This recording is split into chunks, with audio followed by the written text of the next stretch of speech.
Cette vidéo vous est proposée par Étape, magazine leader européen consacré au design graphique. Étape existe en version anglaise, espagnole et chinoise. Pour feuilleter un exemplaire ou vous abonner, rendez-vous sur étape.com/preview.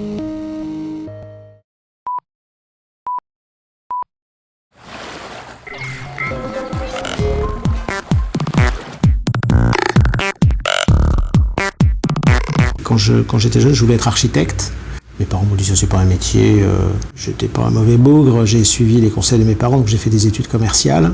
Très vite, après mes études, j'ai eu envie de travailler dans un domaine où j'avais le sentiment que je pouvais créer quelque chose, donc il y avait une certaine dimension esthétique, et en même temps je voulais travailler sur un produit que je puisse dominer.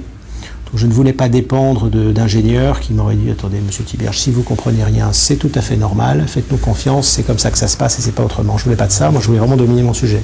Et je suis tombé un jour tout à fait par hasard sur une annonce pour une société qui s'appelait Arjo Mari à l'époque, Arjo Wiggins aujourd'hui, qui recherchait quelqu'un au marketing dans le domaine des papiers qui à l'époque s'appelait les papiers de couverture, qui aujourd'hui s'appelle les papiers de création. Et donc je suis rentré chez Arjo Mari avec un challenge intéressant puisque on m'a dit Aymeric, vous avez carte blanche pour imaginer l'avenir. Et donc j'étais tout jeune, j'avais aucune expérience et je pouvais finalement imaginer ce que je voulais. Et donc j'ai lancé une gamme qui s'appelle le Rive, qui a été un succès mondial très important pour Arjo Wiggins. Et puis ensuite le groupe a évolué vers une dimension financière, politique très importante. Donc j'ai décidé de partir, ça c'était 4 ans après, donc en 92, pour créer donc Thibierge et Comard. Et en fait à l'époque c'était pas tout à fait, je me suis pas décrété un jour créateur de papier, je me suis dit je vais être éditeur de papier. Je me suis dit bon, je vais éditer les idées de qui? Donc j'ai créé un premier papier qui s'appelait Mineralis, et puis ensuite j'ai créé Canva, et puis après j'ai créé Chromatico, qui a été un très grand succès. Finalement, je suis devenu un architecte du papier. Et donc c'est à la fois par envie et par hasard que j'ai le métier que je fais aujourd'hui. C'est celui qui est intéressant. Et donc on essaie de comprendre, de décortiquer la technique et de comprendre comment finalement on obtient telle caractéristique. Donc après, on va rencontrer les fabricants qui maîtrisent cette technique. Et puis on va leur faire un pas en avant, parce que ce qu'on veut faire n'a jamais été fait. Donc on va leur expliquer ce qu'on veut faire. Alors parfois on tombe sur des fabricants un peu réticents, et puis parfois on tombe sur des fabricants qui sont plus ouverts en disant bon, ces gars-là ont l'air d'avoir des idées, etc. Je les écoute et j'exécute ce qu'ils veulent faire.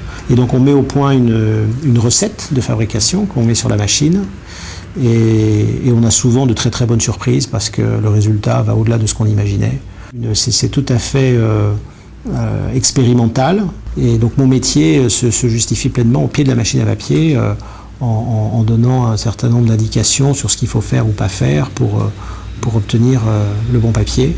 Dans le tissu c'est un peu différent parce qu'il y a un certain nombre de recettes qui sont éprouvées depuis des décennies ou des siècles. Alors dans le papier, ces savoir-faire sont quand même extrêmement limités, donc généralement à chaque fois que je crée un nouveau papier, c'est inventer un nouveau process ou la mise au point d'une nouvelle recette.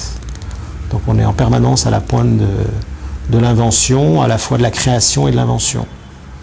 Donc il nous est arrivé souvent de déposer des brevets, parce qu'on a mis au point des techniques qui n'existaient pas. Alors dans les mots assez spécifiques, on parle de la main du papier. En fait la main c'est à la fois la rigidité et la légèreté du papier. C'est-à-dire qu'un papier qui a beaucoup de mains est un papier rigide et très léger. Après il y a des termes qui sont un peu moins spécifiques, comme la douceur ou le toucher. On va regarder, on avait apprécié l'épaire. L'épaire, c'est un peu l'aspect plus ou moins nuageux qu'on peut avoir en transparence. Et puis on va avoir le claquant ou la sonorité du papier. Et on a par ailleurs dans les laboratoires d'Arjo Wiggins un système similaire qui est en train d'être mis au point, similaire à celui de Renault, pour permettre de qualifier et de mesurer un toucher.